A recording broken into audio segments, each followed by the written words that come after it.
Oke, nah mungkin kita bisa langsung mulai aja karena audiensnya juga pasti udah nggak sabar nih ya, nambah terus lagi ya orang-orang yang ikut. Terima kasih banyak buat audiens yang udah join.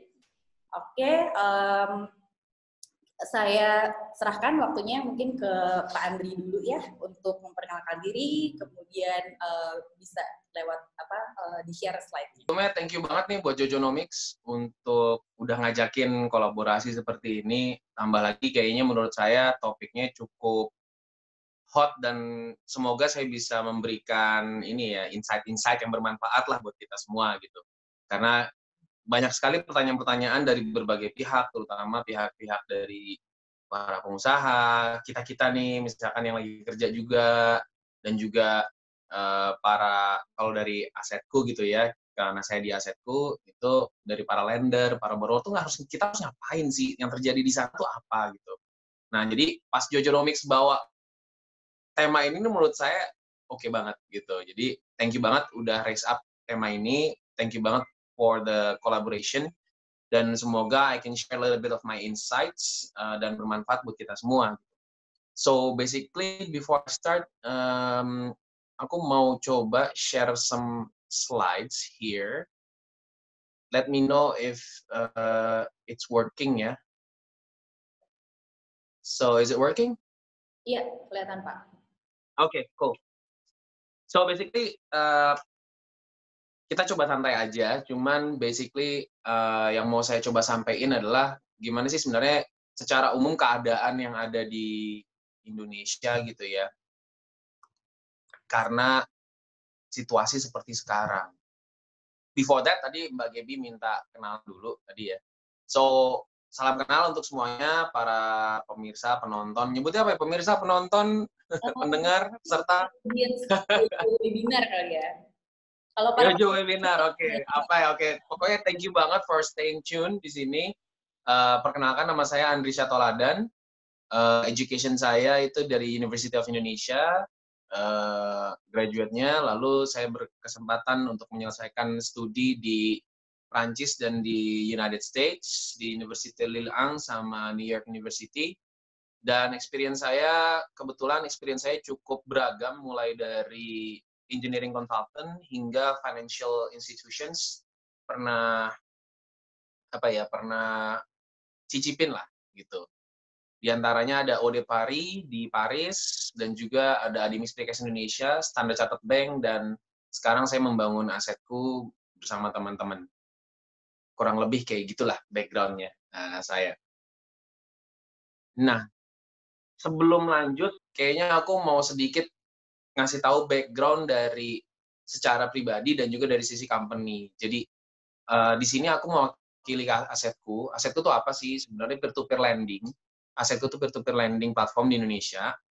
Jadi itu platform untuk menghubungkan antara lender dengan borrower personal. Dua-duanya personal. Jadi kita building partnership dengan marketplace untuk menyediakan quality borrowers untuk para lender-lender kita. Nah, keunggulannya apa sih sampai detik ini asetku? Alhamdulillah sekali kita berhasil mempertahankan TKB 90 kita, yaitu 100%. Artinya apa? Artinya NPL-nya 0%. Alhamdulillah sekali. Dan kita punya namanya diversification of loan ke qualified borrowers. Dan jangan lupa juga bahwa asetku ini sudah resmi dan sudah terdaftar dan diawasi oleh OJK.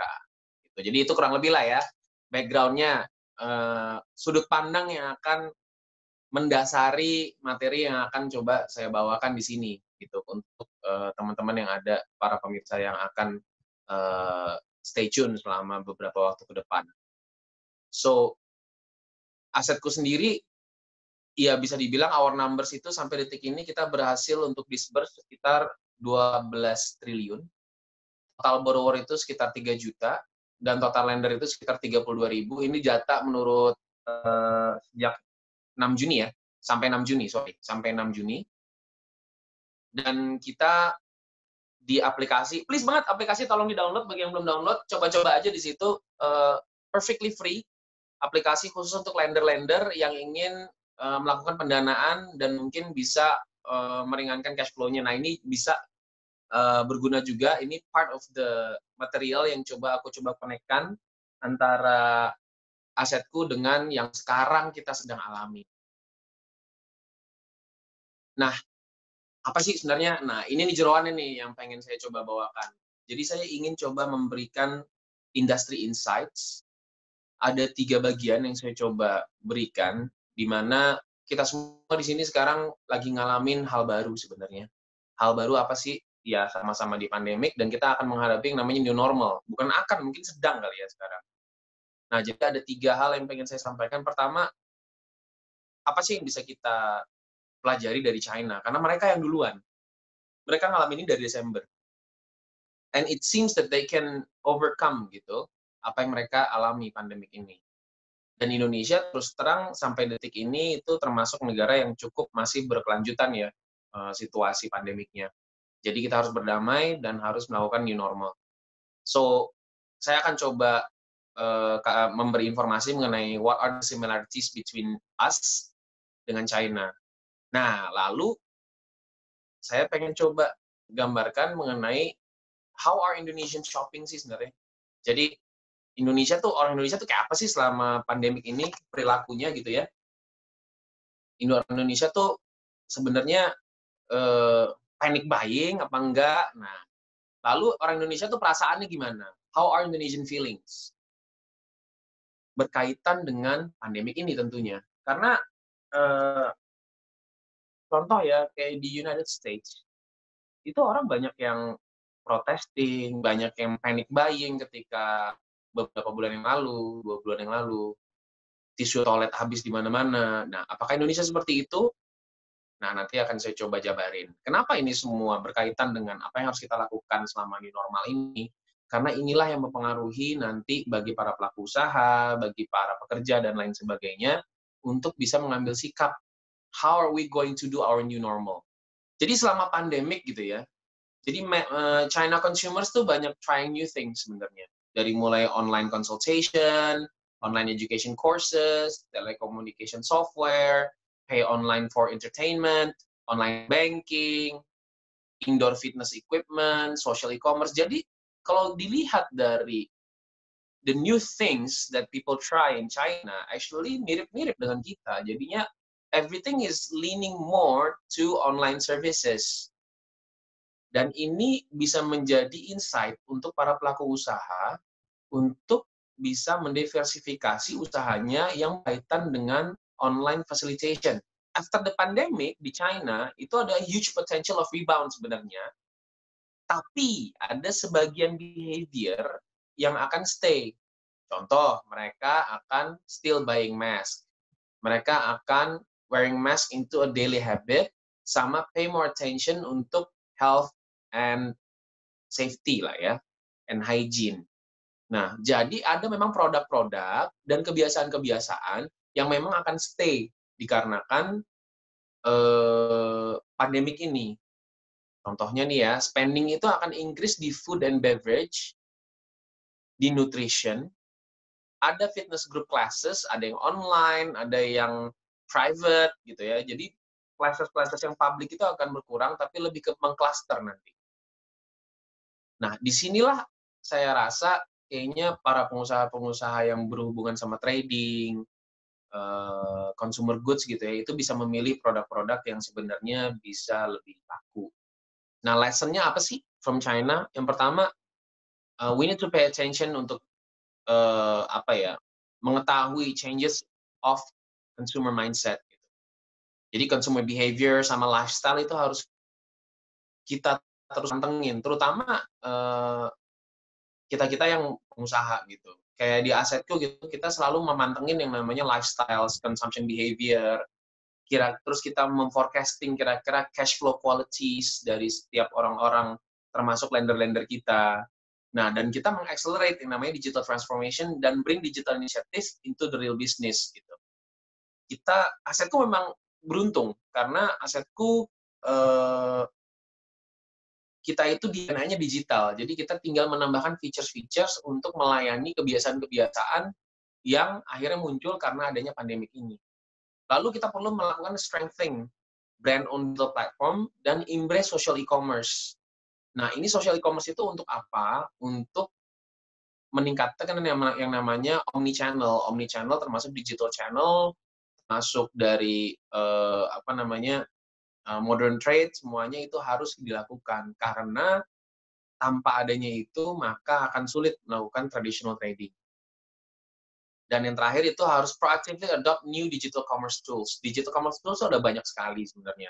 Termasuk sebenarnya untuk back-end-nya itu adalah Jojonomics. Jojonomics punya banyak features-features yang menurut saya sangat membantu bagi orang yang pengen bergeser ke bisnisnya itu disupport dengan digital tools.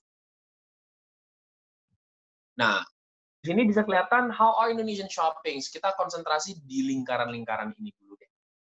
Nih. Nah, di lingkaran-lingkaran ini, Indonesia itu, orang Indonesia ya, itu shoppingnya banyaknya itu di modern trade, online not so much actually, dan traditional trade. Surprisingly, traditional trade itu masih ramai di Indonesia sebenarnya. Itu yang cukup mengkhawatirkan sebenarnya. Tapi yang pasti tadinya traditional trade sama modern trade itu selisihnya jauh. Makin ke sini modern trade itu makin diminati dan online makin bertumbuh. So the insight is everything is shifting into modern trade sama online. Nah, looking ahead itu jadinya creativity itu kicks in for retailers sama manufacturers. Jadi mereka experimenting on alternative ways untuk reaching shoppersnya mereka. Jadi mereka melakukan banyak yang mendevelop channelnya sendiri, websitenya kah, buat aplikasi kah, gitu ya. Contoh misalkan kalau chat gitu, sekarang chat-chat itu udah punya aplikasi-aplikasi sendiri, toko chat ya misalkan, atau manufacturer chat, Paint gitu, Nippon Paint, Dulux gitu, mereka pun lebih heavy lagi untuk menciptakan atau mendevelop lagi aplikasi-aplikasi atau website untuk supaya berinteraksi, tidak cuma bertransaksi, tapi berinteraksi dengan customer-customer-nya. Lalu contoh di food hall gitu. Food hall itu dia menggunakan WhatsApp number untuk store manager. Nggak lama yang lalu saya mendapatkan research seperti Depo Bangunan, Mitra 10 itu sudah bisa yang namanya shopping from WhatsApp. IKEA kita tahu sendiri, dia udah punya yang namanya aplikasi dan bisa shopping dari situ. Nah, lucunya adalah wet market PD Pasar Jaya itu bisa order via phone dan via ojek. Nah, ini yang sekarang shifting sedang heavy-heavy-nya terjadi di Indonesia sebenarnya. Dan ini bisa kita tiru dan bisa kita ambil insight-nya untuk para pengusaha-pengusaha di luar sana untuk menjalankan bisnisnya. Nah, how are Indonesian feeling sih? Jadi yang feeling pertama mereka itu jadi people actually take time to adjust ke new normal ini. Sedikit slow lah. Dan yang kedua adalah Indonesian are adopting actually dengan COVID-19 situation. Karena COVID-19 situation di Indonesia itu cukup prolong ya kondisinya. Unfortunately, karena memang kondisi masyarakatnya itu cukup, bisa dibilang kita susah diatur kali ya. Dan yang terakhir aligning. Jadi sudah banyak orang yang mengaccept new normal, jadi mereka mulai kebiasaan untuk new normalnya itu sudah mulai jadi. Terutama orang-orang yang middle class, middle upper class. Dari insight fintech lending sendiri berkaitan dengan yang tadi, kondisi yang ada di Indonesia tadi, itu gimana sih? Kenapa saya mau bagi tentang fintech lending? Karena fintech lending itu sekarang menjadi alternatif terbaik untuk melakukan pengelolaan funding atau pengelolaan uang. Kenapa? Inilah fakta-faktanya. Dari mulai bulan Desember 2018, Desember 2019, hingga April 2020, di mana pandemi sudah terjadi, total disbursement itu terus meningkat. Kenapa? Karena lender-lender merasa bahwa, nasabah-nasabah merasa bahwa tingkat keamanan yang mereka rasakan itu masih terjaga di fintech lending. Itu di Pulau Jawa. Di luar Pulau Jawa juga sama sebenarnya. Kita lihat itu bertambah sekitar 4 triliun. Jadi sebenarnya fintech lending itu merupakan sekarang industri yang sudah cukup dipercaya oleh para pemberi dana.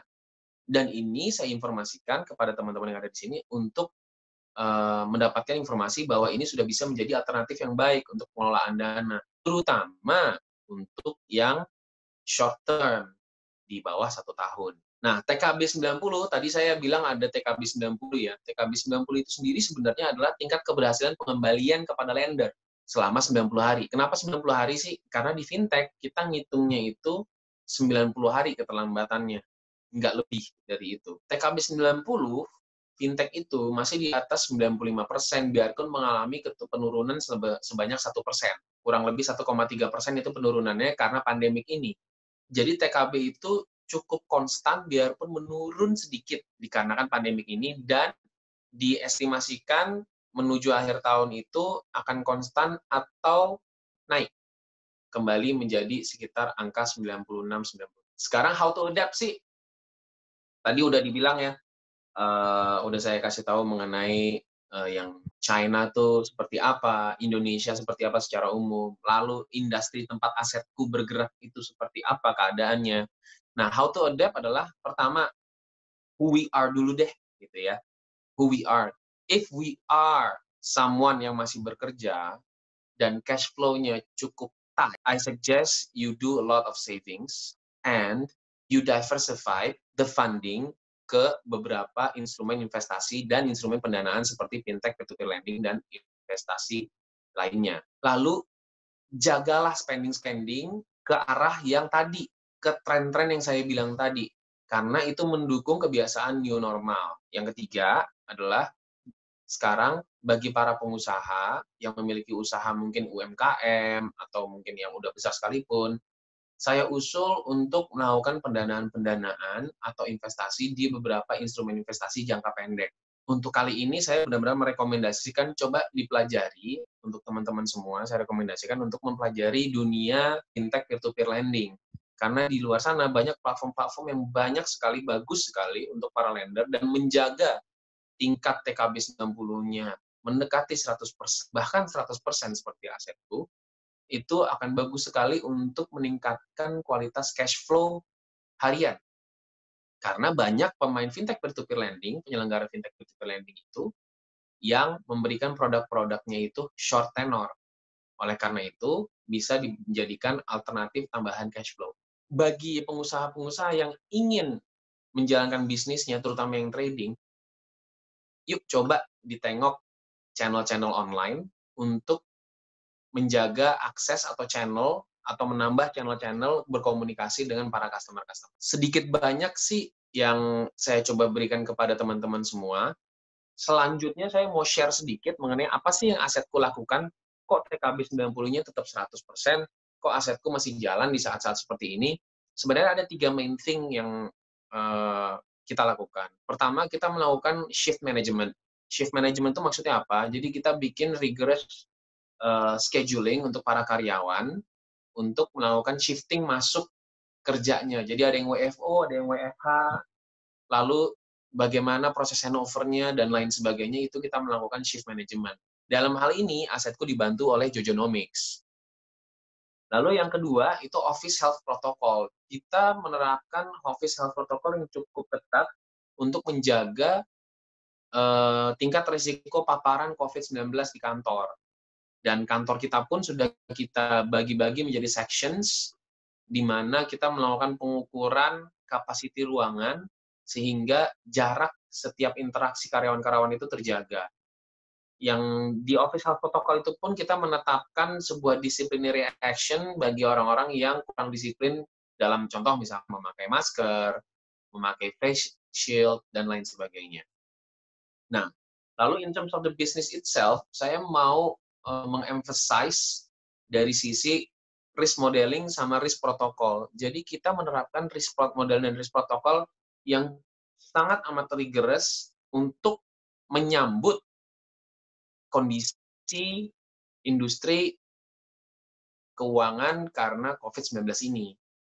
Gitu. Kebetulan kita sudah melakukan modeling dari mulai bulan Januari, kita sudah melakukan simulasi-simulasi, dan kita juga menerapkan SOP-SOP yang berkaitan dengan model development sama validation, risk and balance sheet management, dan business application yang berkaitan dengan menjaga performance penyelenggaraan peer-to-peer lending di Asetku. So, feel free to ask me anything. For now, mungkin itu yang pengen saya share. Makasih atas waktunya. Mungkin aku kembaliin ke Mbak Gaby ya, Mbak. Kalau ada questions or lanjut dulu sama Mas Aji, monggo silahkan. Oke, terima kasih Pak Anggi, sharingnya luar biasa banget. Buat para audiens Jojo Webinar, jangan lupa buat download aplikasi Asetku. Nah, saya udah download nih, Pak. Saya udah Wah, download nih. Nggak rugi deh. Habis ini saya akan register nih. Ya, ada pilihan untuk dana atau peminjam. Wah, mantap, mantap. Oke. Sudah jam 15.25 ya. Nah, kita lanjut aja. Sesi berikutnya adalah dari Mas Aji, ya, Sami Aji Prasetya Adisasmito, COO Jojonomic yang sudah menjabat selama 5 tahun ya. Mungkin ada beberapa yang bertanya juga gitu atau belum pernah tahu tentang Jojonomic itu apa sih gitu ya. Nah, Jojonomic sendiri ini adalah platform penyedia layanan aplikasi finansial berbasis teknologi sejak 2015. Nah, ini produknya juga cukup banyak ya. Kalau dibilang beberapa, udah nggak bisa lagi dibilang beberapa, sudah banyak lah gitu ya. Ada buat reimburse, ada buat attendance gitu ya, Jojo Times, ada buat Jojo Payroll. Dan salah satunya juga akan di-share juga nih sama Pak Aji, OOS ya, atau Officeless ya, yang akan di-sharing nih, seperti apa sih produknya dan sebagainya. Silakan waktunya saya serahkan kepada Mas Aji. Oke, selamat siang nih, aku share screen dulu ya. Oke, selamat siang. Kita sebutnya apa ya, Sobat Jojonomic ya, Sobat Jojo. Jadi, Assalamualaikum warahmatullahi wabarakatuh, salam sejahtera buat semua. Sebelum mulai, saya terima kasih banget sama Mas Andri, ini udah share banyak banget tadi ya. Dari kita bisa belajar dari Cina juga, gimana mereka udah melalui ini, atau lagi proses adaptasinya kayak apa sih? Apa sih behavior-nya consumer yang stay, mana yang nggak stay. Jadi kita bisa belajar dari situ. Dan mungkin juga tadi bisa lihat sebenarnya dunia lending di peer-to-peer lending di Indonesia malah meningkat ya ternyata, menariknya. Jadi bisa jadi solusi kita bersama juga gitu. Nah, ini sekarang saya coba share dari sisi pelaku bisnis. Saya sendiri bidangnya adalah operation. Jadi saya coba share apa sih yang kita lakukan di Jojonomic untuk menghadapi pandemi ini gitu. Banyak ketidakpastian, banyak negativity, tapi hopefully di setiap krisis pasti ada opportunity. Kira-kira seperti itu. Jojonomic itu apa? Seperti yang dijelaskan oleh Mbak Gaby tadi, kita adalah solusi B2B. Jadi aplikasi yang kami buat itu base-nya adalah mobile utamanya, tapi kita juga ada platform juga. Bidangnya expense management, ada attendance management, jadi absensi, cuti, sampai nyambung ke payroll-nya, jadi pengaruh dari absensi terhadap tunjangan seperti itu. Nah, lalu kita juga ada kerjasama dengan Traveloka kemarin untuk perjalanan dinas. Nah, akhir-akhir ini setelah kita memasuki WFH, kita juga jadi mikir kayaknya kita perlu solusi nih, bisa mengetahui gimana sih memonitor atau melihat pekerjaan lagi berjalan tuh seperti apa sih di dalam perusahaan, dan bagaimana kita bisa bersama-sama maju bersama employee kita gitu. Nah, makanya nanti ada solusi Officeless Operating System tadi yang disebut sedikit oleh Mbak Gaby. Nah, kita sudah data protection sudah sangat kuat sekali. Kita diaudit setiap 6 bulan sekali oleh ISO 27001, ada badannya. Lalu kita juga pernah dibilang Forbes sebagai 30 most promising startup. Dari Kominfo kita pernah juga dibilang calon unicorn gitu di tahun 2019 lalu. Nah, lalu kita memulai perjalanan waktu itu dengan dipanggil Google ke Silicon Valley sebagai Google Launchpad. Jadi ada sekitar 7 startup dari Indonesia pada waktu itu. Dari Brazil ada sekitar 8 kalau nggak salah, dan dari India juga ada. Nah, kita di sana benar-benar dilatih untuk menghasilkan aplikasi yang benar-benar bisa bagus banget. Nah, hasilnya adalah Jojonomic Expense Management pada waktu itu. Nah, kita juga terdaftar di Kominfo dan kita juga terdaftar di Bank Indonesia. Nah, ini range customer kami juga banyak, dari yang BUMN seperti Pertamina, sampai insurance, ada Bhinneka Life, ada Tugu, ada Skrindo, sampai e-commerce juga ada ikutan kita. Nah, bahkan kebetulan aku juga salah satu dari partner yang kami bantu juga gitu untuk kita tumbuh bersama. Saya adalah CEO Jojonomic udah selama 5 tahun, alhamdulillah. Jadi benar-benar sebenarnya dari berdirinya Jojonomic, jadi saya salah satu co-foundernya. Pendidikan saya dari UI, sarjana ilmu komputer, lalu saya juga lulusan Aston University di UK, master, sehingga waktu itu saya langsung lanjut kerja di sana sebagai software developer. Jadi memang background saya pure-nya adalah IT, jadi saya menghabiskan waktu kebanyakan coding dulu. Nah, baru di Jojonomic saya pindah ke operation gitu. Nah, salah satu award yang saya terima waktu itu adalah Study UK Alumni Awards. Jadi dari ribuan lulusan UK yang ada di Indonesia, saya terpilih sebagai juaranya gitu sewaktu bersama dengan Jojonomic di bidang entrepreneur. Gitu. Itu salah satu yang lumayan saya banggakan ya, keberhasilan dengan Jojonomic. Nah, lanjut, kira-kira agenda hari ini saya pengen memperlihatkan apa sih bisnis skenario yang sedang kita ambil di Jojonomic gitu. Semoga bisa menjadi gambaran juga. Jadi saya langsung kasih practical implementation apa yang akan kita lakukan selama pandemi ini gitu. Lalu kemudian saya akan kasih lihat beberapa contoh leader-leader yang ada di sekitar kita, apa sih yang mesti kita lakukan sebagai leader tentunya. Terus kemudian tadi di balik setiap krisis pasti ada opportunity, apa sih contoh-contoh peluang yang bisa kita ambil. Nah, yang paling penting terakhir adalah orang, which is people, our employees, termasuk kita sendiri, termasuk board of director, board of commissioner, apa sih yang kita bisa lakukan, karena tentunya aset paling berharganya perusahaan ya orang-orang ini, gimana kita bisa melalui pandemi ini bersama gitu. Nah, mungkin saya mau kilas balik dikit ini dari Kompas ya, mengenai apa sih yang terjadi sebelum PSBB gitu.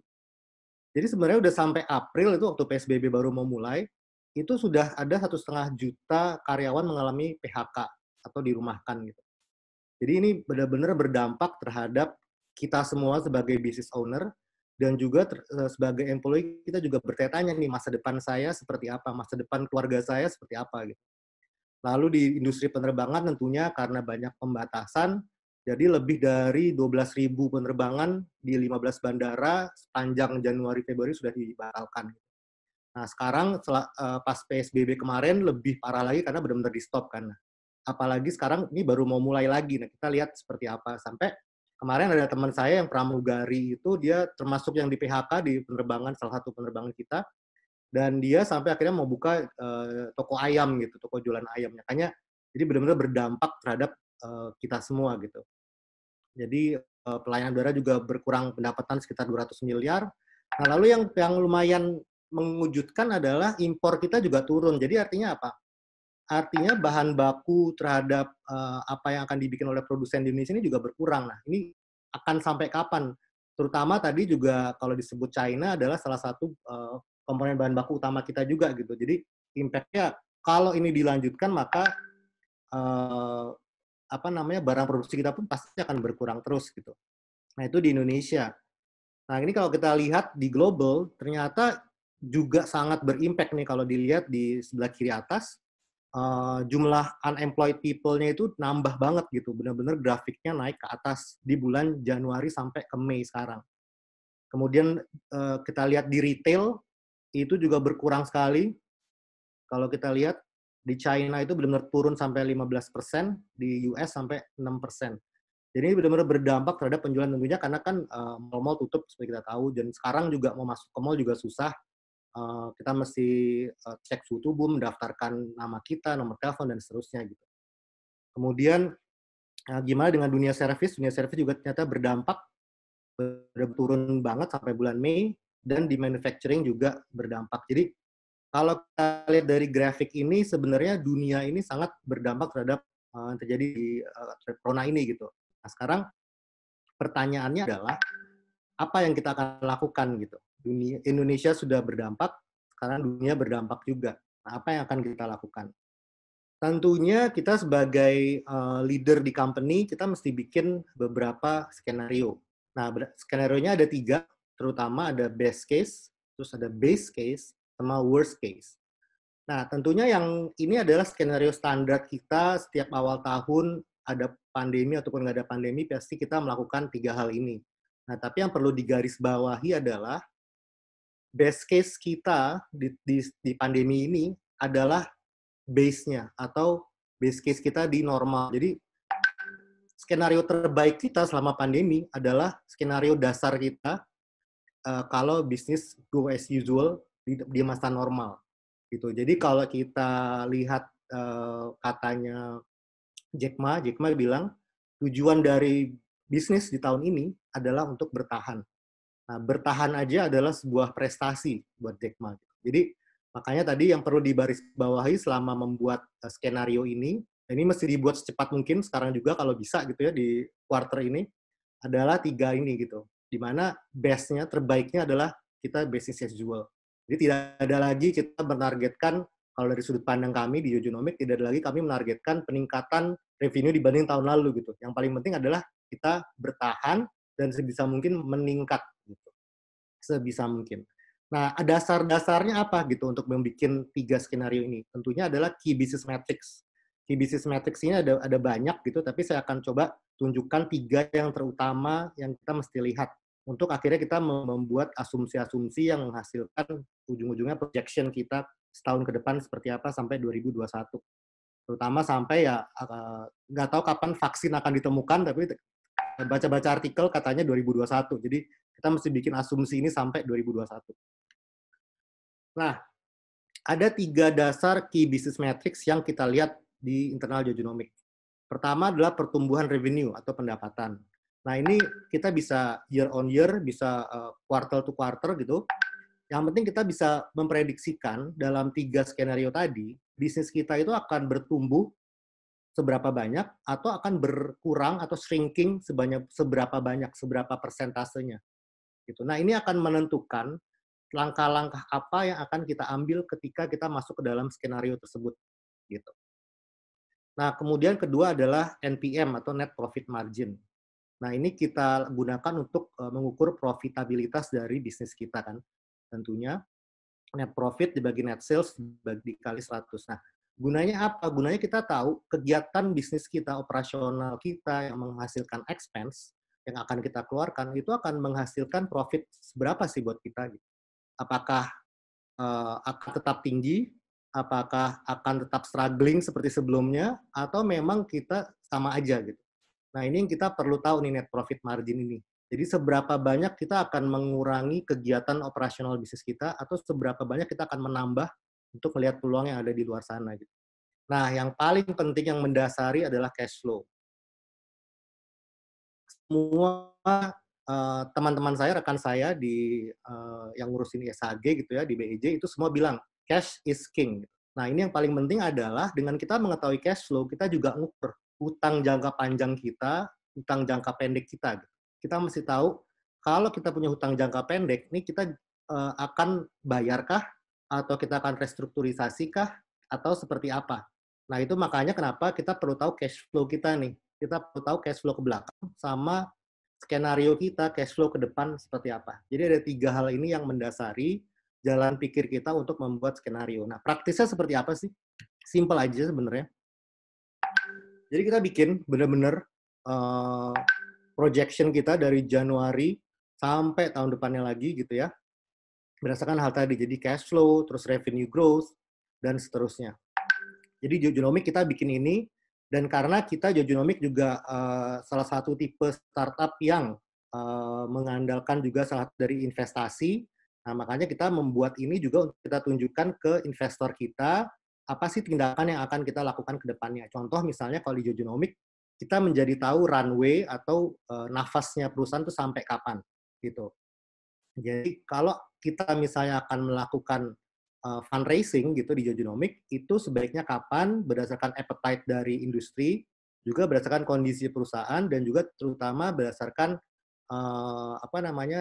tanggal-tanggal yang ada. Misalnya contoh kalau lagi akhir tahun sebaiknya jangan fundraising gitu misalnya, atau jangan deket-deket sama tahun baru Cina karena orang lagi sibuk urusin perayaan gitu. Jadi ada beberapa tanggal-tanggal kita mesti tahu juga, nah, tapi semua kita masukkan ke dalam skenario ini sesuai dengan bulan-bulannya gitu. Seperti itu.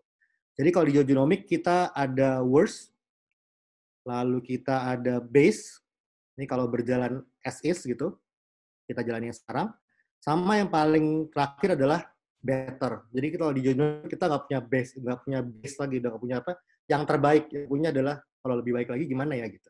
Topik yang saya mau bawa kedua adalah mengenai leadership. Saya berikan gambaran contoh Ibu Rini Sumarno, itu mungkin kita sama-sama tahu tadinya adalah Direktur Astra. Nah, beliau itu masuk lagi ke Astra pada saat krisis ekonomi, di mana Astra waktu itu hampir bangkrut gitu. Jadi benar-benar shrinking banget bisnisnya, dari kerugian mencapai 7,36 triliun. Jadi benar-benar sudah hampir bangkrut gitu, boleh dibilang sudah bangkrut. Kemudian sahamnya juga di BEJ menurun dari belasan ribu rupiah mencapai 225 rupiah. Jadi kebayangkan seberapa shrinking dari nilai mereka gitu. Nah, tapi saya yakin Bu Rini ini juga mempunyai planning 3 tadi gitu. Dia lihat neraca perusahaan seperti apa, dan dia lihat juga kondisi psikis karyawan, employee seperti apa, dan kondisi psikis BOD seperti apa. Nah, yang dilakukan Bu Rini adalah dia mengambil keputusan. Nah, saya perlu garis bawahi di sini bahwa keputusan itu sebenarnya dia pernah bilang sama saya, tidak ada yang benar. Gitu. Yang membuat benar adalah gimana kita menjalankannya. Nah, Bu Rini adalah memutuskan waktu itu penutupan jaringan distribusi, jadi dia Astra terbuka di mana-mana, dia tutup cabang-cabangnya, kemudian BOD dia kurangi gajinya, dipotong gajinya, kemudian karyawan juga pengurangan gaji pengurangan karyawan sebanyak 20%. Jadi sekitar 100.000 karyawan Astra saat itu adalah keputusan yang sangat berani menurut saya gitu. Terus tapi untuk mengobati itu, untuk karyawannya yang stay, dia memberikan kepemilikan saham dari Astra itu sendiri. Nah, hasilnya apa? Dia berhasil merestrukturisasi utang juga. Kemudian yang dihasilkan adalah tahun 99, dari tahun 98 itu adalah mencapai 800 miliar keuntungannya. Dari kerugian 1,976 triliun di keseluruhan 98. Jadi kalau lihat tadi di semester pertama dia rugi 7,36, tapi di akhir 98 itu menjadi rugi 1,976, dan di 99 menjadi 800 miliar. Nah, ini saya rasa inilah kita sebagai pemimpin. Pertama, kita mesti berani mengambil keputusan gitu, apa yang terbaik untuk perusahaan, bukan terbaik untuk saya atau teman-teman saya sebagai leader, tapi yang terbaik untuk perusahaan seperti apa. Kemudian apabila kita perlu melakukan efisiensi, langkah apa yang akan kita ambil untuk efisiensi tersebut gitu. Di mana tujuannya adalah kalau saat ini banyak perusahaan, saya rasa 90% perusahaan saat ini mengalami penurunan ya. Ada beberapa industri memang mengalami penaikan, nanti setelah slide ini saya kasih lihat. Nah, tapi sebagian besar pasti akan mengalami penurunan seperti yang dialami Bu Rini di tahun 98. Nah, jadi baiknya kita sebagai leader kita berani mengambil keputusan dan menjalani yang terbaik. Tapi apakah artinya tidak ada kesempatan di dalam krisis ini? Tentunya ada. Jadi Pak Ciputra almarhum juga pernah bilang dia juga hampir karam bisnisnya, tapi dia melihat peluang. Dia waktu sempat menjual Bank Ciputra dan beberapa unit bisnis lainnya, tapi dia benar-benar tumbuh lagi menjadi dari konglomerat bangkrut menjadi konglomerat lagi yang lebih besar. Nah, contohnya di luar adalah Netflix dan Airbnb. Airbnb ini berdiri tahun 2007, itu sebenarnya tumbuh besar, pesat itu karena krisis 2008. Nah, juga Netflix itu juga saya awalnya waktu saya tahun 2006 saya sempat ke New York berkunjung ke teman saya, itu Netflix waktu itu cuma meminjamkan DVD gitu. Tidak seperti sekarang. Nah, dia dengan pintar dia mengambil kesempatan itu dan sekarang tumbuh seperti sekarang ini, walaupun sekarang sudah mulai banyak yang melirik ke bisnis itu masuk, tapi tetap penguasa bisnis streaming itu ya Netflix gitu. Nah, di Indonesia sendiri ada satu industri yang sangat tumbuh, yaitu adalah sektor informasi dan komunikasi. Nah, teman-teman saya di Telkomsel, di Indosat semua bilang ya bisnis membaik gitu. Nah, tapi sekarang pertanyaannya adalah apakah kita lagi berada di industri yang kebetulan naik atau tidak gitu. Nah, kalau tidak, apa sih yang kita mesti lakukan gitu? Apa sih peluang kita mesti lihat? Nah, tadi dari Mas Andri udah bagus banget, udah kasih lihat sebenarnya ada beberapa industri yang kita bisa masuk belajar dari Cina kan dengan tipografi, demografi orang yang lumayan mirip gitu. Nah, tapi ketika kita sudah milih industri tersebut atau misalnya tadi food industry dan seterusnya, apa yang kita lakukan internal nih di dalam perusahaan, apa yang kita mesti lakukan.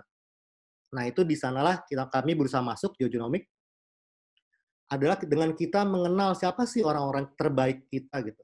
Di mana akhirnya bukan efisiensi artinya adalah mengurangi jumlah karyawan kalau bisa, tapi adalah yang tadinya kalau kita sebutnya di genomics sebagai lemak-lemak gitu ya, kita jadiin daging semua, jadi otot semua gitu. Kita punya 100 karyawan yang tadinya 50 orang misalnya berlemak, kita jadikan 100 karyawan yang semuanya berotot dan berdaging, yang benar-benar bergerak efisien dan maksimal gitu. Nah, gimana caranya kita tahu mereka gitu? Nah, di geogenomic kita melihat ada sebenarnya 3 level. Ini kita ambil pengembangan dari hukum Maslow, di mana yang terbaik dari kebutuhan adalah mengaktualisasi diri. Nah, kita lihat bahwa yang terbaik dari seorang karyawan adalah ketika dia bisa mengaktualisasi dirinya.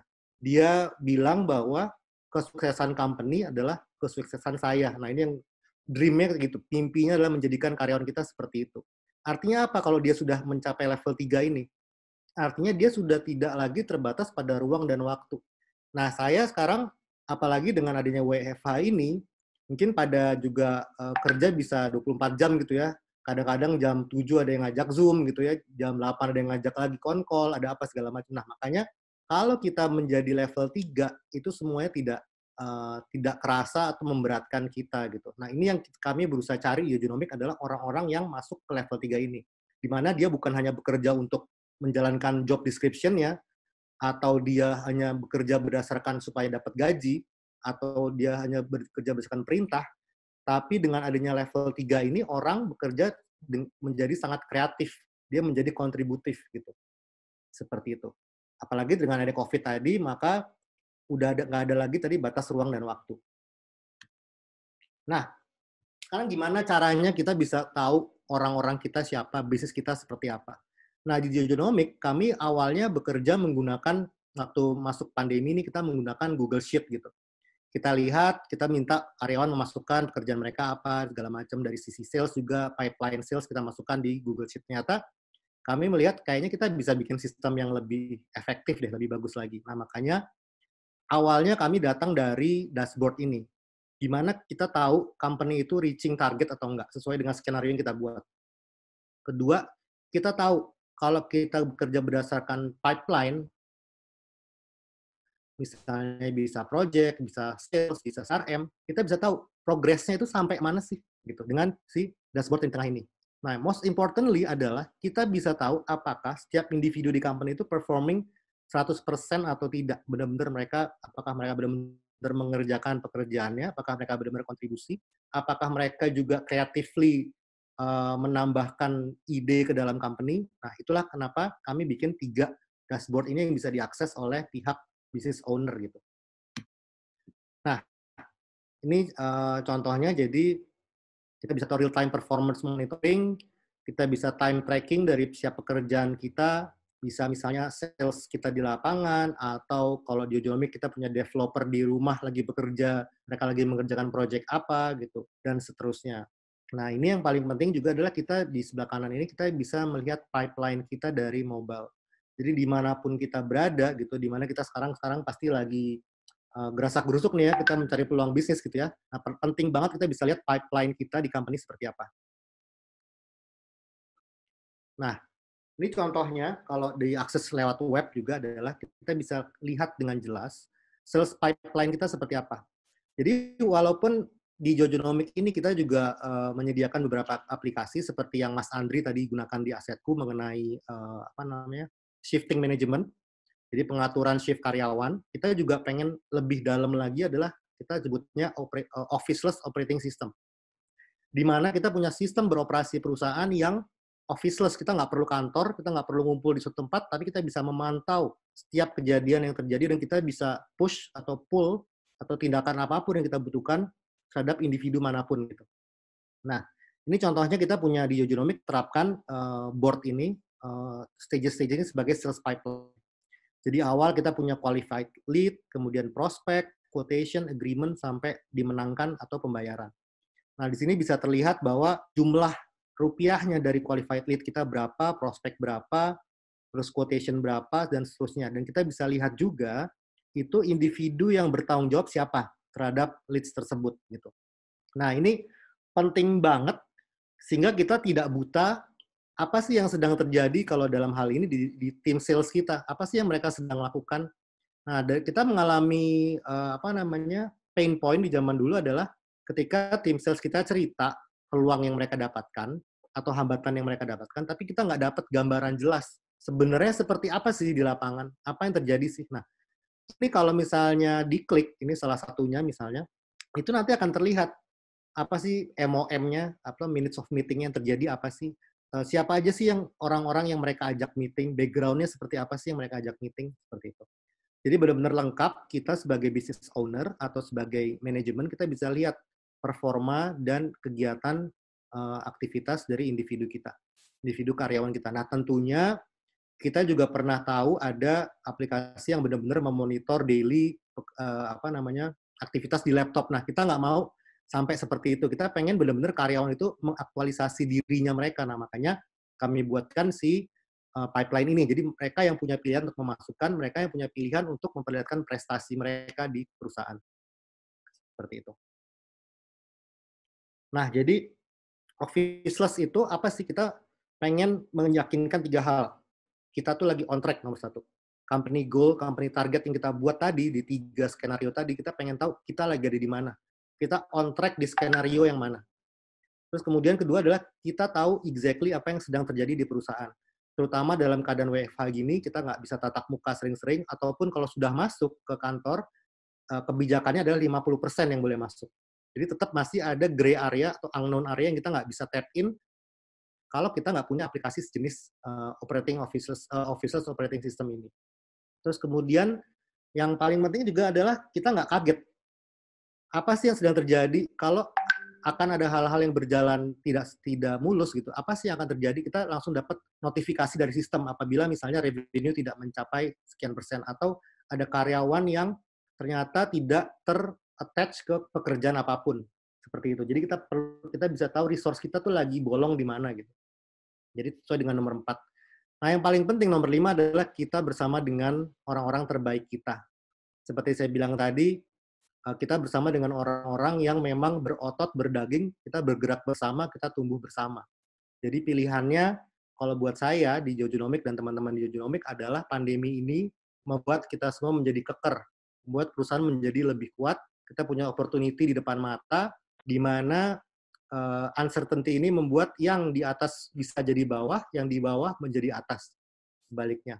Jadi ini saatnya kita bergerak bersama, menghadapi pandemi ini bersama, untuk masa depan yang lebih baik, karena ini kesempatan kita semua sebagai business owner. Jadi Officeless adalah secret key-nya buat Jojonomic dan hopefully buat customer-customer kita untuk memenangkan pandemi ini. Kira-kira itu dari saya terkait dengan new normal ini, apa yang kita bisa lakukan. Mungkin saya balikkan ke Mbak Gedi. Terima kasih. Terima kasih banyak sharingnya Mas Aji. Oh ya, anyway OS ini udah bisa dipakai belum nih Mas? Udah bisa digunakan belum sama klien-kliennya?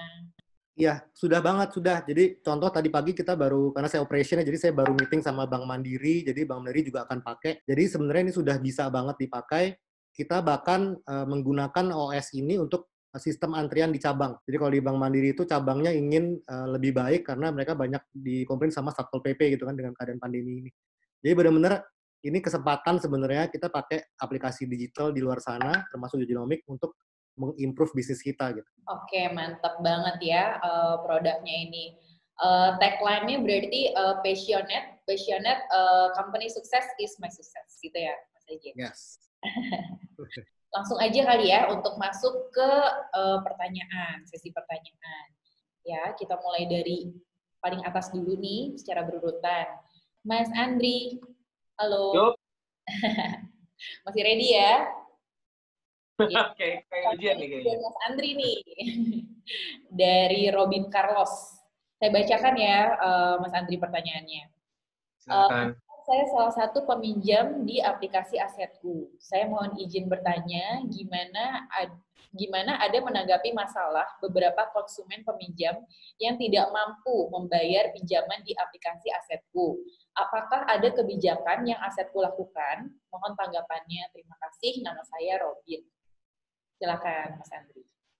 Ya, jadi kalau untuk peminjam ya, kalau di Asetku, karena kita kerjasama dengan e-commerce, dan kita kerjasama dengan pihak-pihak ketiga, walaupun memang borrower-nya itu nanti menjadi borrower lendernya Asetku, bukan borrower Asetku, jadi kita, sekali lagi, peer-to-peer lending itu kita platform, sebenarnya kita mempertemukan antara lender dengan borrower. Jadi nanti misalnya peminjamnya itu nggak bisa bayar, gitu. Asetku sampai detik ini, kita masih melakukan protokol risiko dan protokol penagihan yang sama gitu. Jadi kita sesuai dengan petunjuk OJK dan AFPI, kita yang nggak bayar kita ingetin gitu ya. Kita coba melakukan collection kalau telat. Kalau nggak telat ya membayar bagus. Kita ada reminder system, kita ada collection, terus collection tersebut terus kita akan lakukan dengan sistem reminder dan sampai dia membayar. Sesuai dengan code of conduct yang udah disepakati API dan kita. Arahannya sebenarnya mungkin begini, ada peminjam-peminjam yang mungkin ada pertanyaan-pertanyaan lagi yang lainnya yang mirip-mirip kali ya, mungkin bisa sekalian saya jawab. Memang ada peminjam sekarang ini masa-masa seperti ini, ada peminjam-peminjam yang pasti nggak bisa bayar dong, Mas Andri kan. Ini COVID-19, ada orang yang punya penghasilan lagi, tadi kan ada 1,5 juta ya, Mas Haji ya, yang di PHK dan lain sebagainya. Nah, kebetulan Asetku itu kita punya integrated database dan kita bisa juga tap in ke beberapa sources untuk mengetahui informasi dukungan ketika kita melakukan modeling risiko dan analisis risiko untuk approval. Nah, Asetku sendiri sebenarnya sampai sekarang untuk orang-orang yang tadi mungkin orang bilang, oh saya nggak bisa bayar gitu. Sampai sekarang sih yang ada telat, bukan nggak bisa gitu. Jadi yang saya baru bisa bilang adalah bahwa Asetku melakukan proses masih seperti biasa, yang berubah itu adalah di saringannya, di modeling risikonya, di protokol-protokol approval-nya, gitu. Itu yang berubah. Gitu. Nah, terus juga saya yakin ada pertanyaan yang berkaitan dengan POJK 14 ya, nomor kalau salah, tahun 2020 ya, kalau nggak salah. POJK yang baru mengenai restrukturisasi, itu untuk lembaga jasa keuangan, untuk melakukan restrukturisasi bagi nasabah-nasabah yang dianggap layak untuk menerima restrukturisasi pinjaman. Nah, Asetku tidak melakukan itu, yang pasti. Satu, karena Asetku tidak termasuk dalam lembaga jasa keuangan yang ada dalam peraturan POJK 14 tahun 2020 tersebut. Yang kedua, pendekatannya adalah dari Asosiasi Fintech Pendanaan Bersama Indonesia atau AFPI, itu sudah mengeluarkan yang namanya surat dukungan untuk POJK tersebut. Karena memang fintech peer-to-peer lending tidak termasuk ke dalam POJK itu. Jadi kami tidak dipaksa untuk melakukan restrukturisasi. Kenapa? Karena fintech peer-to-peer lending itu, kami bukan lembaga jasa keuangan yang menghimpun dana masyarakat, lalu kita kelola. Enggak, kita hanya platform di tengah. Kita menghubungkan antara lender ke borrower. Jadi duitnya di-pass-through gitu. Kita ibaratnya hanya di tengah platform saja. Jadi kita tidak punya hak untuk melakukan restrukturisasi. Restrukturisasi itu adalah pure haknya para lender-lender kita. Gitu. Nah, tapi kita sudah mengikuti arahan dari AFPI untuk tetap mendukung proses restrukturisasi, terutama sebenarnya restrukturisasi itu diarahkan kepada pinjaman-pinjaman produktif. Jadi yang UMKM, yang pengusaha-pengusaha, dan yang sektor-sektor produktif yang difasilitasi oleh fintech peer-to-peer lending. Itulah yang melakukan restrukturisasi. Akan tetapi, karena Asetku itu di bidang konsumtif, dan kami juga sementara ini tidak menerima borrower baru, maksudnya apa sih? Ya borrower kita tetap terima, tapi maksudnya yang punya track record dengan kita, ataupun yang punya track record dengan partner-partner kita. Tapi kalau borrower orang-orang baru, yang benar-benar baru, kita tidak terima dulu sementara ini. Jadi salah satu pendekatannya itu, jadi cukup terjaga sampai detik ini masih membayar semua. Gitu. Kurang lebih semoga menjawab. Kita lanjut lagi ya, kita lanjut aja ke pertanyaan berikutnya. Ini buat Mas Andri lagi nih. Dari Salomo Devi, itu Pak Andri share, bagaimana membuat perhitungan manajemen krisis atau manajemen resiko di era pandemi COVID-19 ini dan membuat manajemen peluang di era ke depan setelah era pandemi COVID. Oke. Waduh, pertanyaannya satu kuliah sendiri tuh jawabnya ya. Jadi saya coba terangin singkat aja kali ya. Itu mohon maaf kalau jawabannya kurang memuaskan di waktu yang sangat singkat ini, itu mungkin satu kuliah, one whole kuliah sendiri, mungkin lebih. Oke, let me give me time untuk memphrasing supaya singkat, padat, tepat, dan bisa dimengerti gitu ya. Bagaimana melakukan perhitungan? Wah, it's a very mathematical modeling sih yang pasti mungkin Mas Haji ngerti lah ya, maksudnya it's a very mathematical model, it's a very statistical model, dan it's a very trial and error model ketika kita ingin mencari sebuah modeling risiko. Modeling risiko sendiri itu macam-macam. Jadi ketika di Asetco itu kan kita memfasilitasi sebuah transaksi. Transaksinya apa? Transaksi pinjam-meminjam. Pinjam-meminjam antara lender dengan borrower. Nah, dari borrower sendiri yang harus kita modeling itu setiap kombinasi data yang masuk ke kita, itu harus kita modeling keterkaitannya dengan performance yang lalu yang kita punya, dan asumsi-asumsi yang kita pakai dengan data-data dari, kebetulan Asetco partnership-nya dengan China, dan China sudah duluan kena kan COVID, dan kita melakukan combining data itu. Dan dari combining data itu kita akan melihat tren-tren. Dari tren itulah kita baru buat prosedur-prosedur dari machine learning kita maupun AI kita untuk mana yang di-accept, mana yang tidak dari kombinasi data untuk transaksi-transaksi selanjutnya yang baru-baru. Nah, tapi pendekatan paling gampangnya adalah kita tidak menerima borrower baru. Borrower baru itu kita nggak terima sama sekali. Tapi borrower yang kita fasilitasi sekarang adalah borrower yang 3 juta tadi itu. Yang 3 juta itu yang ada repeat order, yang masih berjalan, dan sebagainya, itu kita memfasilitasi itu, dan itu melakukannya itu dengan partner-partner kita tentunya. Gitu. Semoga ngejawab itu ya. Kurang lebihnya sih begitu. Siap. Baik, Pak. Pasti menjawab lah, Pak. Kalau detail kayaknya 3 semester, 4 semester ya, Pak ya. Oke. Kita lanjut ke pertanyaan berikutnya dari Hakim. Buat Mas Andri lagi nih ya. Fintech lending apakah sama dengan membeli saham? Fintech lending apakah sama dengan membeli saham? Tidak. Kalau membeli saham, kita membeli bagian dari ekuitas sebuah perusahaan. Kalau fintech lending, pendana atau pemberi pinjaman itu memberikan uang untuk dipinjam oleh borrower gitu. Jadi konsepnya sangat berbeda gitu. Kurang lebih kayak gitu. Oke, sangat menjawab, Pak. Oke, pertanyaan berikutnya ini Galaxy A8 Plus. Mohon di-share nomor kontak Andriansyah ya. Oke, itu sudah di-share ya. Ada di kolom chat. Bisa dilihat ada kontaknya Pak Andriansyah dan Pak Ajinya juga. Berikutnya buat Mas Andri lagi nih. Dari Salomo Devi. Terkait restrukturisasi fintech P2P lending, OJK telah menerbitkan POJK nomor 14/2020. Nah, tadi saya sebut tuh. Terkait pasti ada kan, ya. Tentang dampak COVID-19 oleh lembaga jasa keuangan. Bagaimana dampaknya terhadap perusahaan fintech P2P lending? Silakan, Mas Andri. Kalau fintech P2P lending sendiri, coba saya buka datanya ya. Sebenarnya fintech P2P lending sendiri itu sudah ada teman-teman yang memfasilitasi restrukturisasi. Tapi Asetco bukan termasuk diantaranya gitu. Ini teman-teman yang memfasilitasi restrukturisasi itu, sebentar ya. Jadi total jumlah restrukturisasi di industri fintech secara keseluruhan, tidak cuma di Asetco, itu sekitar 237 miliar yang sudah diajukan dan disetujui oleh para lender-lender yang difasilitasi oleh platform tersebut gitu. Oke. Nah, dan itu dari sekitar 674.000 akun. Nah, itu yang terjadi sekarang di industri. Nah, Asetco merestrukturisasi berapa banyak? 0. Gitu. Karena kita heavy-nya di modeling sebenarnya di awal, di saringannya. Gitu. Jadi sampai sekarang kita belum melakukan yang namanya restrukturisasi. Kurang lebih sih, total pengajuan restrukturisasinya itu diterima oleh totalnya 88 platform dan jumlahnya sekitar 1,9 juta.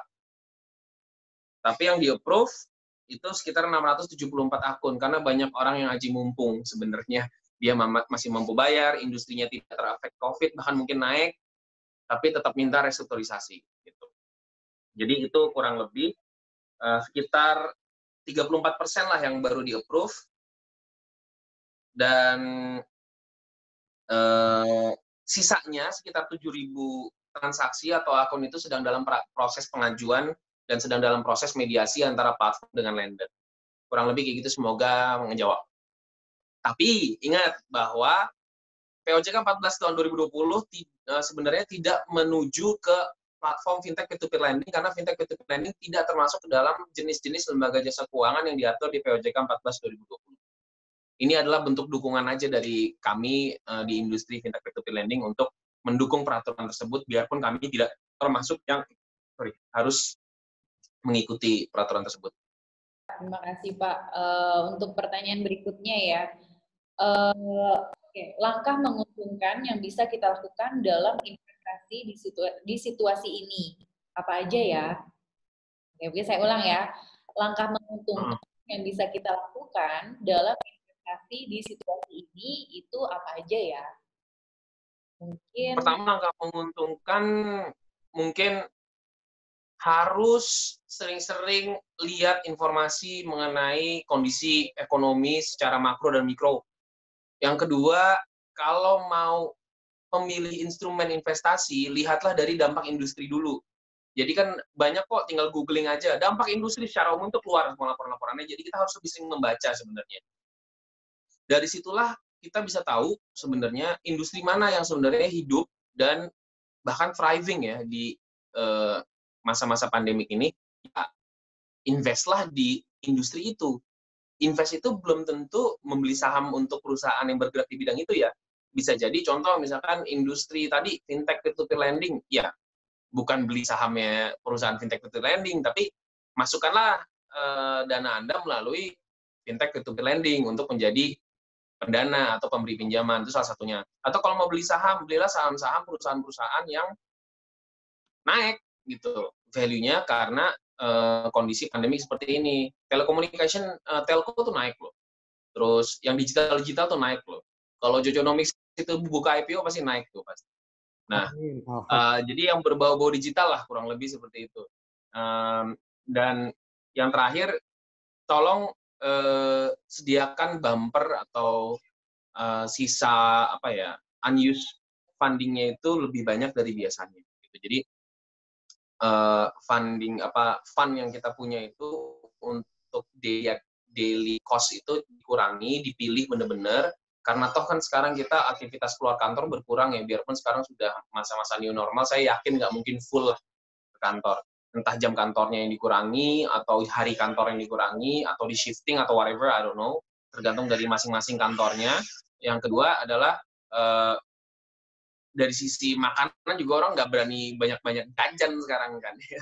Jadi ya mungkin kebiasaan-kebiasaan kecil itu ditingkatkan gitu untuk menghemat, dan sisanya, fund sisanya itu bisa di smart investing dan di keep untuk emergency fund. Kurang lebih sih kayak gitu.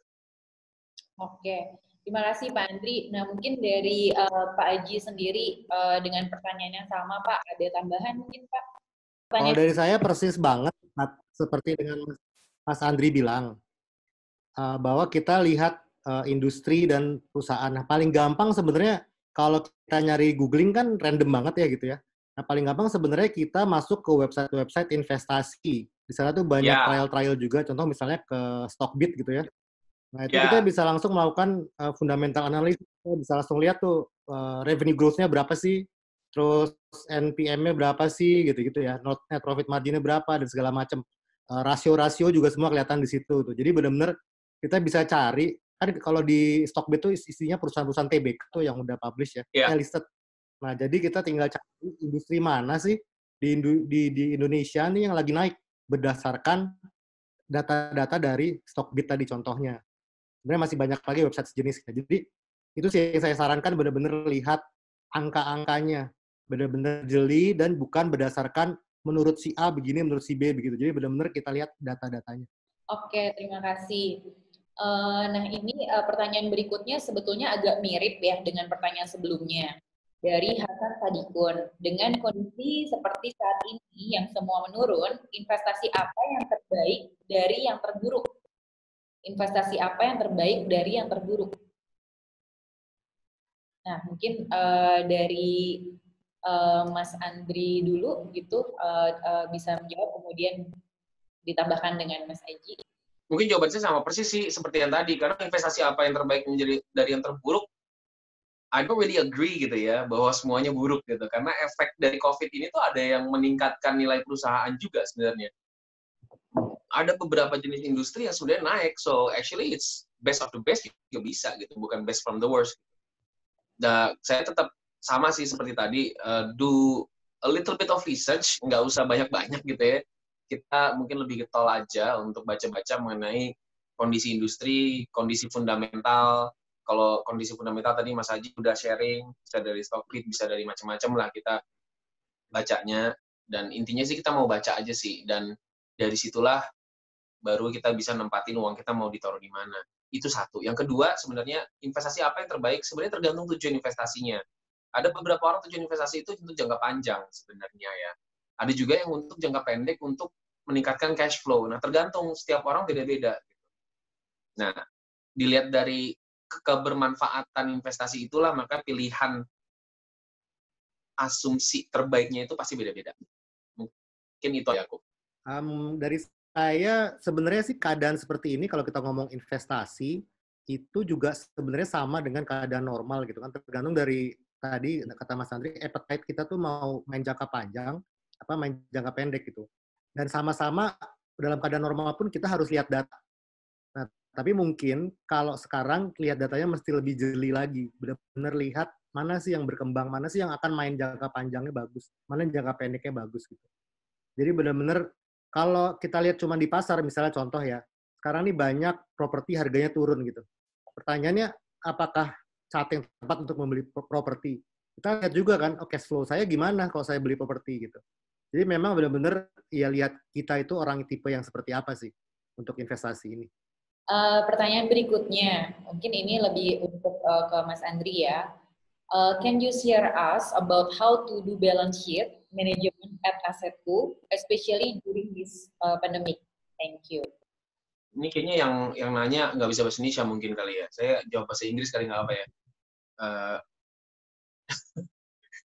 Apa kan ya jadi? Okay, so basically to do balance sheet in Asetco is almost the same with doing a balance sheet management in any other fintech peer-to-peer lending or financial companies. The difference is that fintech peer-to-peer lending such as Asetco, we use two kinds of balance sheet. One is the on-balance sheet one. Two is the off-balance sheet one. Why? Because the transactional occurrence from the lender to the borrowers, we cannot note it or post it in the on-balance sheet or our own balance sheet. We have to post it in our off-balance sheet and monitor it with our finance team. Now, going back to the questions related to whether it's important to manage the balance sheet in this time of COVID-19, I think it's really important because right now what we are doing is actually to make our balance sheet stable, we are doing a lot of efficiency in terms of our operational, in terms of our digitalization, and in terms of our expansion plans.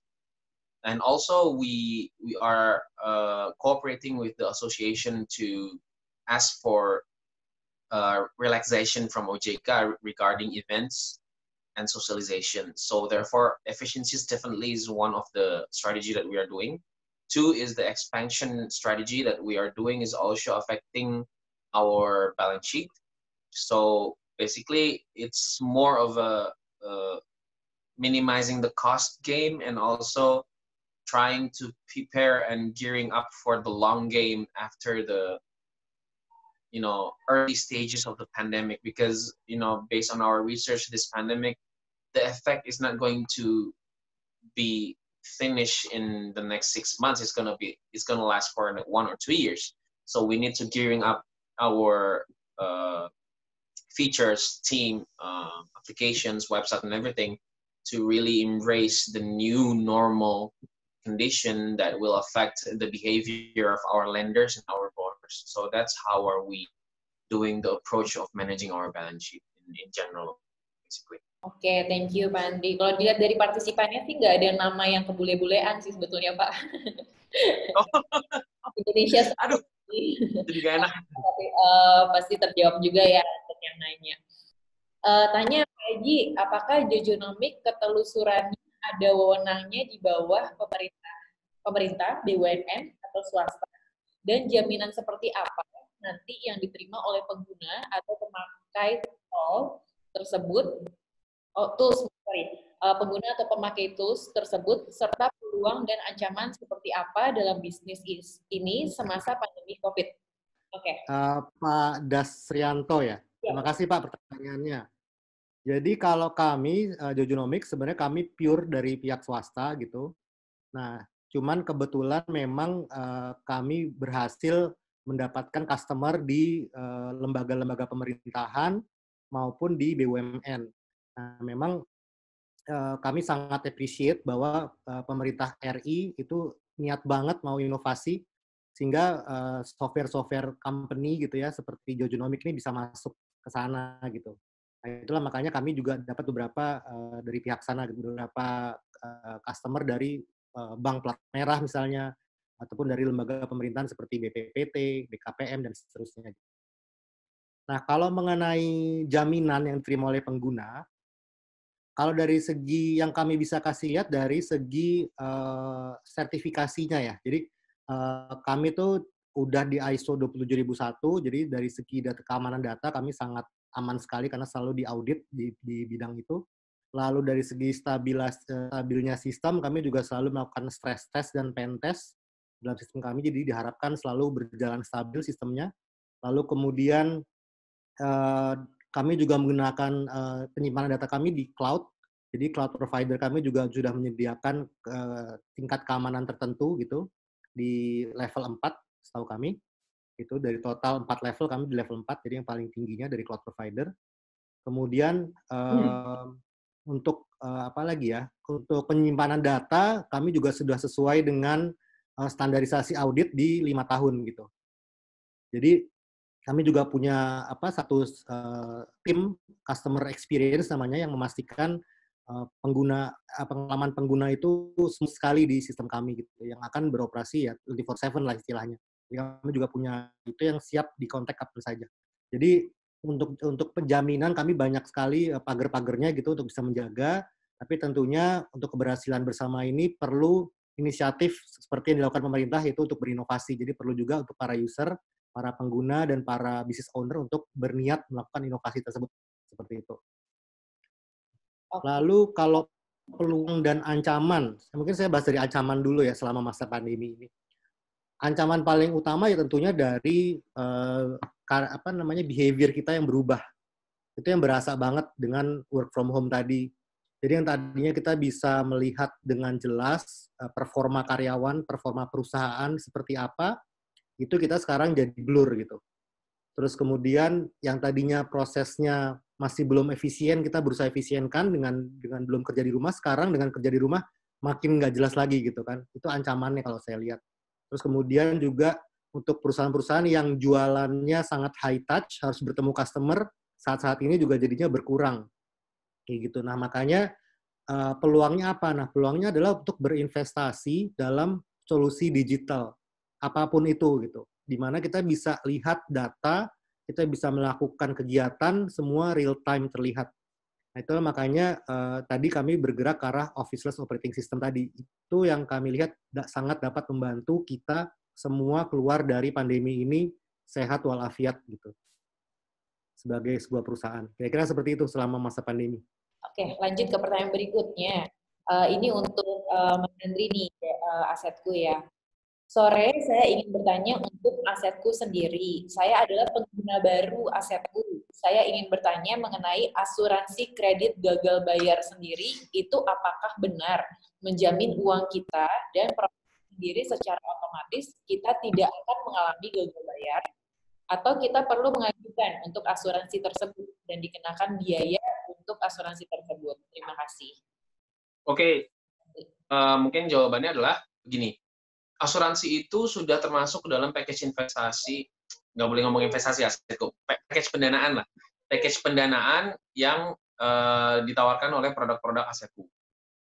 Para pengguna tidak perlu lagi melakukan klaim insurance apabila terjadi gagal bayar. So, semuanya sudah kami coba fasilitasi secara end-to-end, jadi para pengguna dari sisi lender itu tinggal terima jadinya aja. Jadi biar kita yang repot, para pengguna rest easy lah gitu untuk pendanaannya supaya aman. Kurang lebih sih begitu. Selanjutnya pertanyaan untuk keduanya nih, untuk Mas Andri dan untuk Mas Aji dari Anggita Leviastuti. Oke. Dalam BCP, apakah merespon peluang bisnis baru selalu menjadi jalan utama? Bagaimana dengan memperbaiki cara perusahaan menjalankan bisnis secara internal? Berdasarkan pengalaman Pak Andri dan Mas Aji, dalam kondisi seperti apa pendekatan internal ini dapat berhasil? Oke, BCP ini maksudnya Business Continuity Planning ya, saya asumsi seperti itu.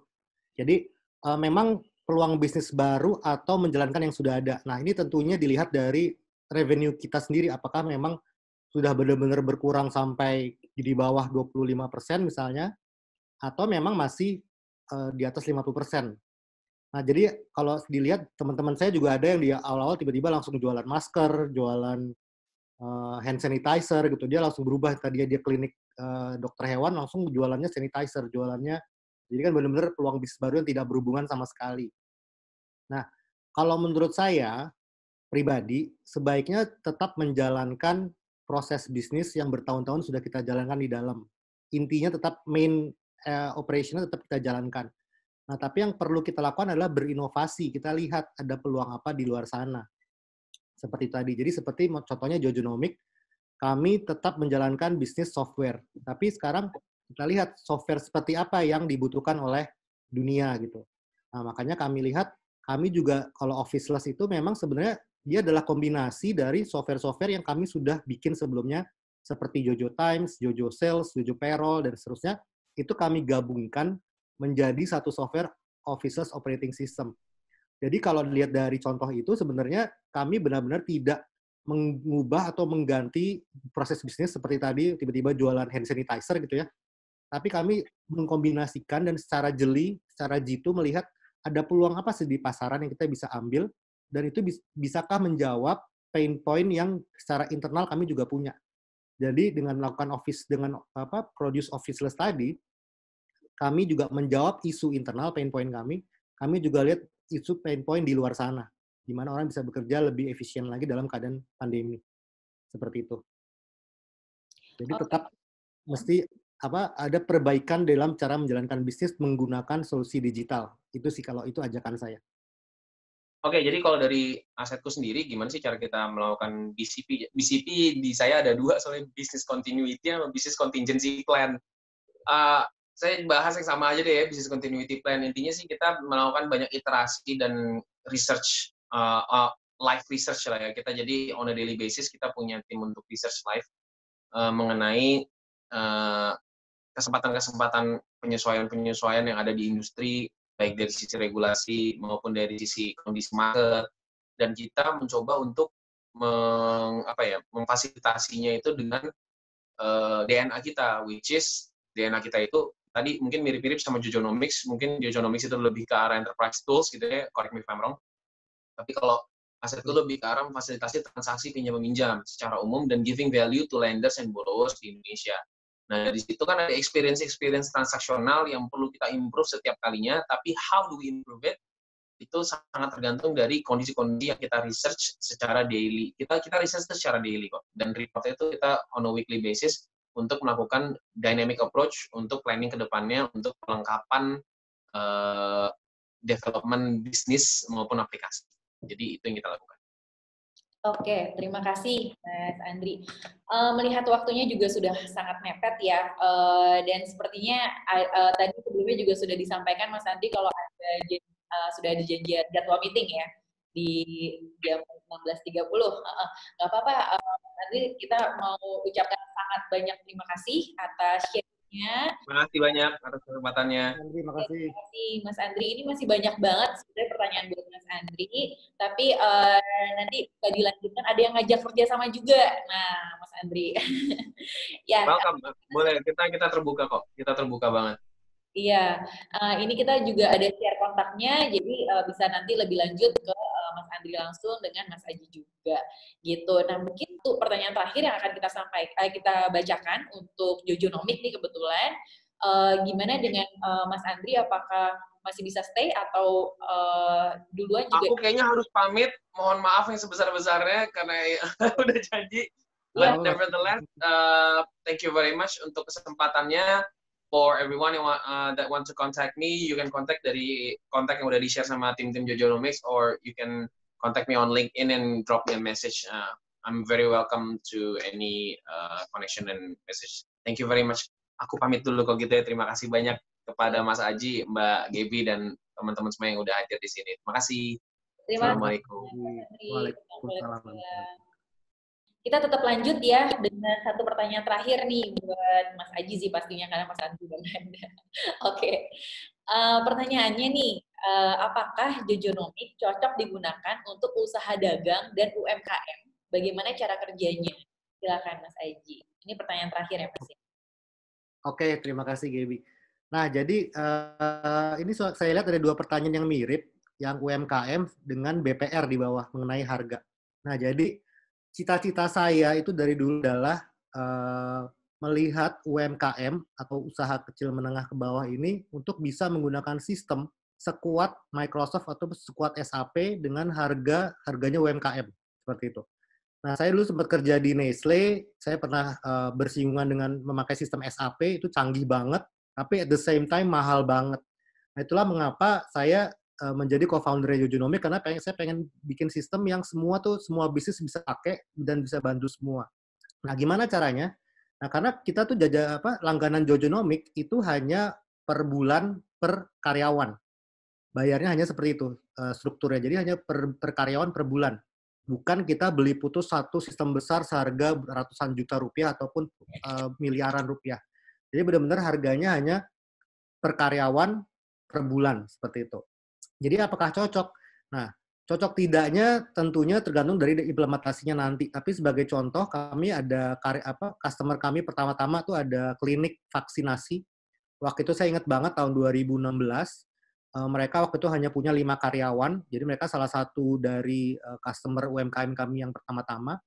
Hanya punya 5 karyawan, mereka pakai Jojonomic untuk absensi, untuk pengaturan cuti, dan kemudian juga untuk pengaturan reimbursement dan uang muka atau cash advance gitu. Nah, jadi dengan menggunakan fitur-fitur ini, mereka jadi bisa pantau driver delivery-nya itu efisiensi kerja seperti apa, pembelian vaksin itu kapan dilakukannya, siapa yang melakukannya dan di mana. Jadi dengan menggunakan sistem digital yang sangat efisien ini, itu mereka malah jadi bisa punya satu sistem sekuat SAP, sekuat Microsoft dengan harga yang memang sesuai dengan kondisi bisnisnya. Dan karena ini modelnya adalah software as a service, atau kita sebutnya SaaS, jadi bisa kita misalnya langganan hanya setahun gitu ya, kita nggak apa-apa, ya setahun aja gitu. Jadi benar-benar kita bisa lihat apakah software ini cocok atau nggak buat saya. Dan saya rasa sebenarnya di luar sana pun bisnis model seperti ini atau menjual software dengan cara langganan ini juga sudah lumayan banyak. Jadi sebenarnya sekarang ini saatnya UMKM tuh udah punya sistem yang nggak tradisional lagi, tapi benar-benar modern, digital, bisa real time, bisa pantau kapan aja, kita bisa punya rencana untuk meningkatkan skala bisnis kita seperti apapun gitu, berdasarkan data, bukan berdasarkan asumsi. Ya kira seperti itu. Jadi cocok banget sebenarnya untuk usaha dagang ataupun UMKM. Ada payroll, ada absensi, ada cuti, ada pengaturan pengeluaran, kita bisa kirim data juga ke accounting system, dan seterusnya. Seperti itu. Jadi sebenarnya cocok banget untuk harga dari sisi BPR, tadi ada Bank Pendidikan Rakyat yang mungkin skalanya jauh lebih kecil dibanding customer kita yang Bank Mandiri misalnya. Tapi itu tidak masalah karena memang sistem langganannya Jojonomic itu bisa disesuaikan harganya sesuai dengan jumlah usernya. Gitu kira-kira. Oke, mantap. Terima kasih Mas Aji. Nah, ini sebetulnya masih banyak pertanyaan, tapi nggak mungkin kita baca yang satu persatu. Sangat mohon maaf kepada para audiens Jojo Webinar. Namun pertanyaannya juga nanti bisa disampaikan ya, jika belum terjawab mungkin atau mau ada kerjasama itu juga sangat welcome. Kita di sini untuk Asetku mau bekerja sama dengan Asetku ataupun Jojonomic, bisa di email ke marketing@jojonomic.com. Ya, kembali saya ulangi, marketing@jojonomic.com. Namun untuk kontaknya dari Mas Aji ataupun Mas Andri sendiri, kita sudah sampaikan, kita sudah cantumkan di kolom box, kolom chat ya. Jadi bisa dilihat juga di situ.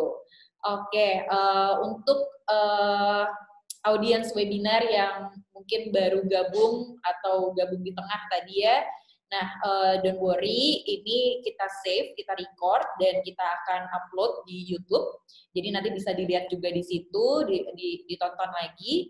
Dan seluruh peserta, seluruh audiens itu akan mendapat free ebook, free e-sertifikat trial Jojonomic, produk Jojonomic selama 14 hari. Dan ada 2 slide presentasi, baik dari Asetku maupun dari Jojonomic.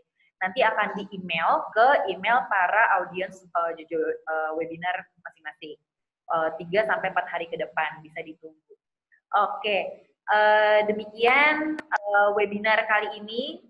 Semoga bermanfaat dan terima kasih banyak untuk Mas Aji, waktu sharing ilmunya dan humble-nya nih untuk seluruh audiens.